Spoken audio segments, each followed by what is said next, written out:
Hello everyone, welcome to my channel HSV Hummus Study Vlog. Today our topic for discussions is Important MCQ Biochemistry Part 3.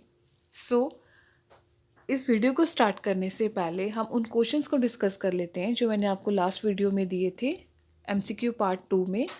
सो काफ़ी views ने reply किया, comment किया. So thanks for your reply and comment. So the first question is which centrifuge is used to spin capillary tubes? हम किस centrifuge को use करते हैं capillary tube को spin करने के लिए? So the answer is microhematocrit centrifuge. हम microhematocrit centrifuge को use करते हैं capillary tube को spin करने के लिए. The second question is serum differs from plasma mainly because of the absence of. serum differ करता है plasma से किसकी एब्सेंस के कारण? सो the answer is fibrinogen. Fibrinogen की वजह से सीरम डिफर करता है प्लाज्मा से. सो ये तो एमसीक्यू पार्ट 2 के जो क्विज क्वेश्चन दिए थे आपको, हमने उनको डिस्कस किया. So let's start today's video. The first question is which method of blood collection is called micro method?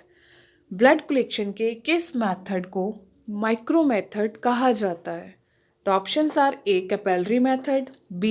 Vein method, C. Both A and B, D. None of these. So the answer is A. Capillary method. Capillary method जो blood collection method है, हम उसको क्या कहते हैं? उसको क्या कहा जाता है? Micro method. Second question is which of the following anticoagulant prevent the conversion of prothrombin to thrombin? So following anticoagulant में ऐसा कौन सा anticoagulant है जो prevent करता है conversion of prothrombin to thrombin?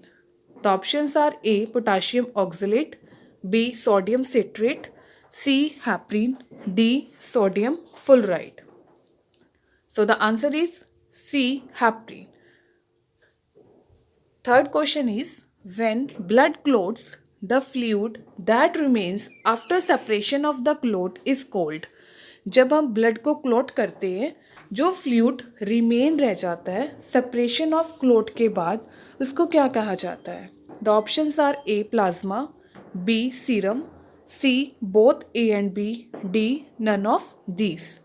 So the answer is serum. उसको क्या कहा जाता है? Serum. Fourth question is what is the SI unit of time? Time की एसआई यूनिट क्या है? Options are A kilogram, B mole, C kelvin, D second. So the answer is option D second. Second is the SI unit of time. Fifth question is TCA stands for. Options are A. Trichloroethylene acid, B. Trichloroacetic acid, D. Thyroxine chloroacetic acid, D. None of these. So the answer is option B. Trichloroacetic acid. TCA stands for trichloroacetic acid. Sixth question is dry glassware completely by keeping in. हम glassware को completely dry किससे करते हैं? Options are A oven, B centrifuge, C autoclave, D water bath. So the answer is option A oven. हम oven को use करके dry जो glassware है उसको कम्प्लीटली ड्राई करते हैं. Seventh question is why we use balance in lab? हम lab में बैलेंस को यूज़ क्यों करते हैं? Options are A. Measure the mass of an object, B. Measure the color of an object, C. Measure the length of an object, D. Measure the distance of an object. So the answer is option A. Measure the mass of an object. हम object के मास को, उसके wait को measure करने के लिए lab में balance को यूज़ करते हैं. Eighth question is which of the following anticoagulant tube need to collect sample for HbA1c? So following anticoagulant tubes में हमें किसकी नीड होती है जब हमने HbA1c के सैंपल को कलेक्ट करना है? The options are A. sodium fluoride, B. EDTA, C. heparin and D. sodium citrate. So the answer is option B. EDTA. हमें ADT एंटीकोगुलेंट ट्यूब की नीड होती है जब हमने HbA1c के सैंपल को कलेक्ट करना है। 9th question is urine is liquid waste secreted by the. So urine का एक लिक्विड वेस्ट है, वो सिक्रेटेड होता है किसके थ्रू सिक्रेट होता है?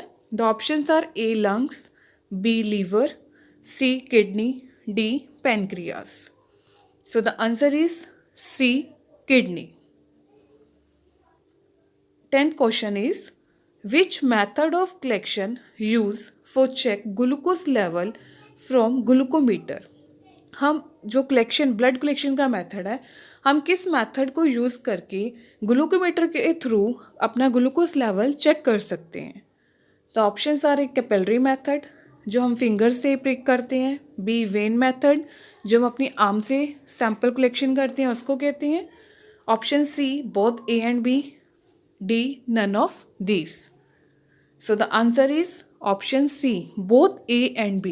हम कैपिलरी मेथड को भी यूज़ कर सकते हैं, हम वेन मेथड को भी यूज़ कर सकते हैं। ठीक है, दोनों ही मेथड के थ्रू हम अपनी ब्लड कलेक्शन कर सकते हैं जब हमने ग्लूकोमीटर से ग्लूकोज लेवल अपना चेक करना है।